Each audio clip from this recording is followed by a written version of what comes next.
guys, welcome to our channel. This is Kath and Hamish, and today we're going to do a question and answer based on the poll. Majority of the vote is question and answer, but don't be disheartened, we will be doing the Kiwi slang as well on our next vlog.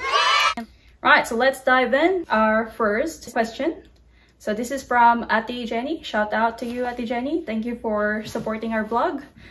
So her question to us is, what's your love story that inspire your travels together? Wow. So I'll answer this one first. For me personally, what inspired us to travel together is because originally we're from a long distance relationship. I was in the Philippines and Hamish was here in New Zealand before we even met. And obviously he visited me in the Philippines and I visited him here, and that's kind of like really inspired us to travel. And way before that, I think we just individually love traveling. So yeah, so that's kind of like, and now we've just always been traveling together. Yep. Yeah. What's your yeah, I think we're just both adventurous souls. Yeah, we love traveling. Yep. So yeah, it's better to do it together. Shoutouts. All right, so we're down to the next question. This is from Isabel. Hi Isabel, thank you Cece for supporting our vlog. Her question is, future plan in the next 5 years, babies, and how many? Whew. What a juicy question. So our future for the next 5 years is maybe travel a little bit more overseas. Yeah. That's what we've been always wanting. And baby for sure, maybe in 5 years time, yes, yeah. we will be ready. At this stage we're just not ready to have that responsibility. And how many? I mean 2. It's not really. Yeah, you want 2. Yeah, I always wanted 2. Yeah, try one. Hopefully a boy and a girl, or hopefully a twin, so just one go. But for Hamish, how many do you want? We'll see what happens after 1, and then yeah, decide from there. See if it's like it, huh? Yeah. It's alright. We're down to question number 3, and this is from Larry May. Hi May, thank you again for supporting our vlog and for submitting your question. So her question is, what topic do you find most difficult to discuss as a couple? For me personally, yeah, that is a good question. For me personally, I'm an open book, so I don't really find anything difficult to discuss with Hamish. But do you have anything to add to that? Yeah, mostly we can talk about everything openly, yeah. Sometimes it's hard to talk about like money and finances. And to add to that, I think Hamish sometimes he's afraid to tell me whether he's getting any weekend off or not. Because I do have a weekend off and he's a chef, so his schedule is a bit tight sometimes. So it's not always guaranteed that he gets weekend off, but whenever we plan something or we plan to travel ahead of time and he can't have that leave, then sometimes we kind of like have a bit of disagreement there, but we always work it out. We're down to question number 4, and this is from Regina to me personally. So her question is, to Kat, if you're given a chance, what would you choose? Win a lotto without Hamish in your life, or win a pair of bicycles with Hamish in your life? Ooh, that's a tough one. Oh, like Lotto, oh my god, like imagine that. Yeah, I don't know. You're not gonna get rid of me, are you? Oh, I mean, it's not too bad to win a Lotto, is it? Emotional, damn it! Okay, so in all honesty, my answer to this is win a pair of bicycles with Hamish in my life. The reason being is I don't think I'll ever find a partner who's very understanding and who can handle me as how he's handled me so far. So I'll definitely, always choose him over and over. Thank you, dear. That's very sweet. Right, so we're down to question number 5, and this is from Ange. Hi Ange, and thank you for supporting our vlog. She's actually, I call her my mentor because she's been doing YouTube as well. But her question to us is how we met and our love story, and when we decided to close our distance, and for me, adjustments to like jobs, whether long distance relationship and living together. and also tips on buying a house here in New Zealand. Ooh, that's a few questions in one. Yep. Yep, there's a lot of questions there. So we'll check this. We'll try to summarize the answer. How did we meet? I'll let you answer that. Oh yeah, we met on Filipino Cupid dating website, yeah. Yeah, dating website, there you go. Right, so a little bit of history on our relationship. We met on the dating site. He actually did not message me first, but he did send me a heart or like an interest. And then when I saw his profile, I did send him an interest as well and decided to message him.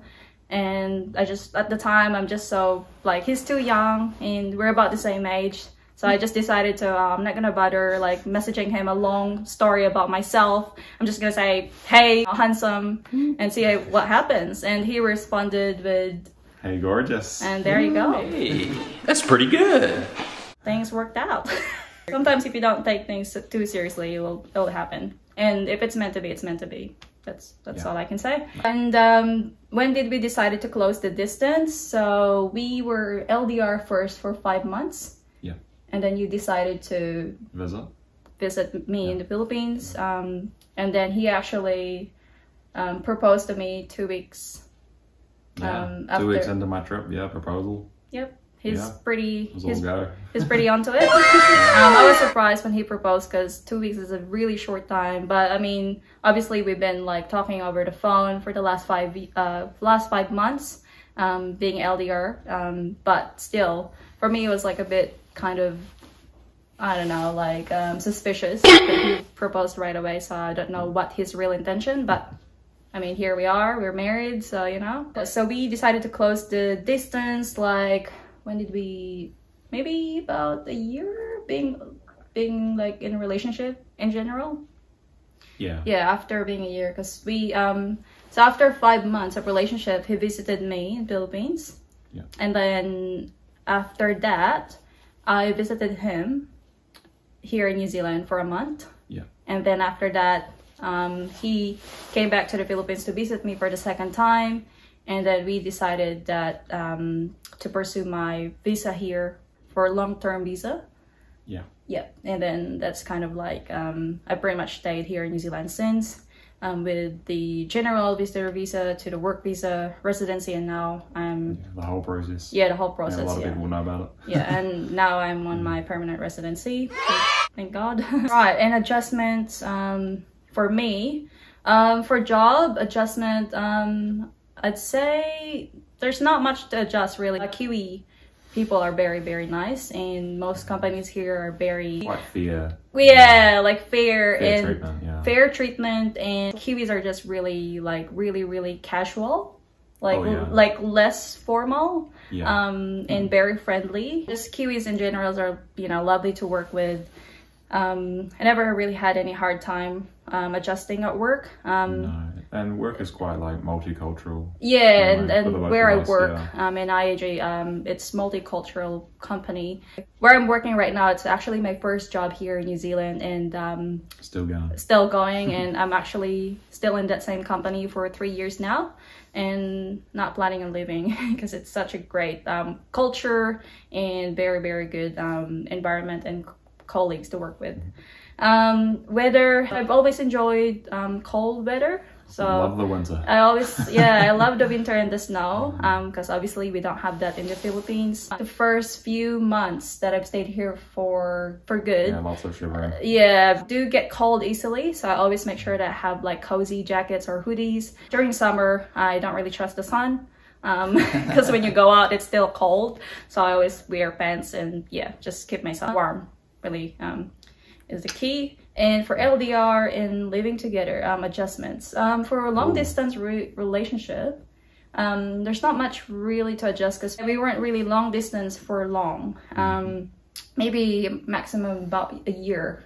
Yeah. And even then, like on and off, still visiting. Yeah, and even then, on and off, we were visiting each other. It's not like the whole year we haven't seen each other physically. Yeah. Living together, I think the first time that I came here, we were just like engaged at the time. Hamish is still sort of trying to work on his priorities. So he's used to like hang out with his friends anytime he wanted. It's all right. We got there. Yeah, we got there. There's not much to adjust really with our long distance relationship and living together as well, because we've always tried to work things out. But yeah, that's for Ange. The next question is number 6. Question from Ati Alma. So Ati Alma's question to me: what are the struggles of and my big adjustment here moving to New Zealand? My big adjustment is the weather. It gets really cold sometimes. Obviously the homesick, like you're being away from your friends and family in the Philippines. That's been really tough, especially the first year that I moved here. We used to live in Waimate in Timaru, and I think we've also stayed to Hamish parents for about 2 months or a month, and they don't have internet or any like signal, so that was really tough. Not have neighbor as well, so that was like really isolated. But it's okay. His family has been lovely, and they looked after you. Yeah, and they've really looked after me. So I'm really grateful for that. Now we're moving to the next question from Jessica Cici. Thank you again to you all for supporting our vlog. So Jessica's question is it a good decision to live abroad? What is the cost of living? Is it too expensive? I'd say this is a case by case, depends which country you're wanting to go abroad. I'd also say it depends on your lifestyle. Like if you have an expensive lifestyle, then you're probably gonna kind of feel it. But in New Zealand they do have a decent pay, but tax is also quite high here in New Zealand, and cost of living is a bit expensive as well compared to other countries. I'd say if you're making a decent amount of money, you just keep up with your budgeting. I'd say it's a good decision to abroad. The only thing to really keep your mind going abroad is obviously it's not going to be easy.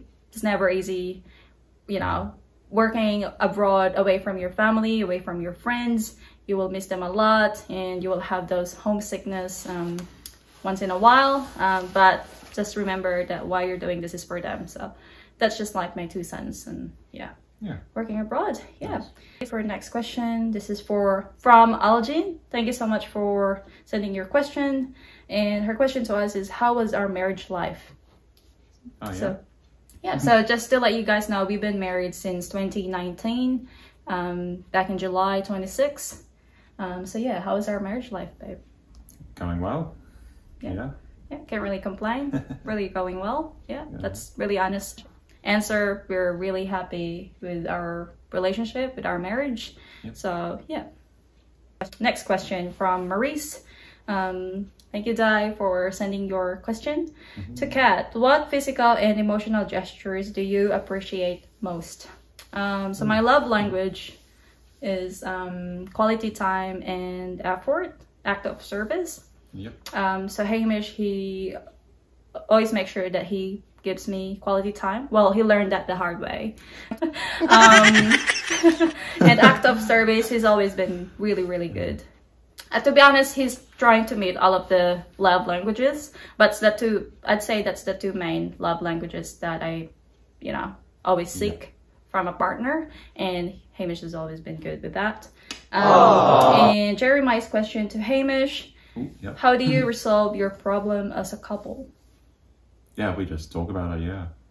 Just talk things through when the time's appropriate, and just communication. Communication is the key, guys. Right, next question is, we're down to the 2 last. This is from my Beshi Millet. Thank you, Beshi. Out of curiosity, did you ever fight? Simple question is yes. And I'd say, like all couples, we all fight. But the thing is, whatever your disagreement or fight is about, just make sure that you resolve it as soon as possible. Nothing. Like the last question. Nothing can communicate. Communication is the key. So if you're having disagreement, talk it through.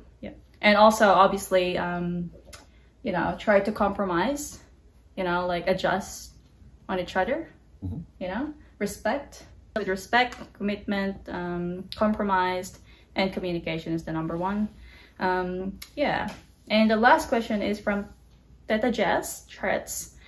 To Hamish, what is love and what's your opinion about LGBT IQA.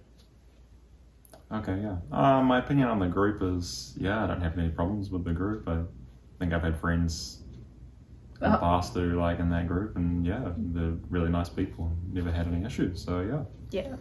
And what is love? I suppose, you know, love is just choosing your life partner every single day, and yeah, choosing to love them with all your heart. Aww. Yep. Yep. So yeah, with the LGBT, with the group, like what's your opinion with like same-sex marriage and stuff like that? Like, I think it's alright. Yeah. Not really. Yeah. No, we're not really anti to the group. Like, I have friends that's within the group, and you know, don't have really any issues with that. I do support all types of love, as long as you're, you know, you're not hurting anyone. Love is love, you know. Yeah. Anyway, that's yeah, I think that's pretty much us, guys, for today. Thank you again for reaching out and for sending your questions.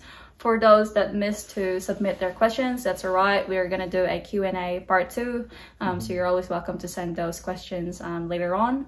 And I think our next vlog would be the Kiwi slang. Yep, sure is. Yep. So watch out for that one. But anyway, one last thing, I do wanted to thank you all for the 1,000 subscribers. Wow! Yay, so we finally reached 1,000 subscribers, and we won't be able to achieve that without you guys and without your support. So we really wanted to say thank you so much for each one of you.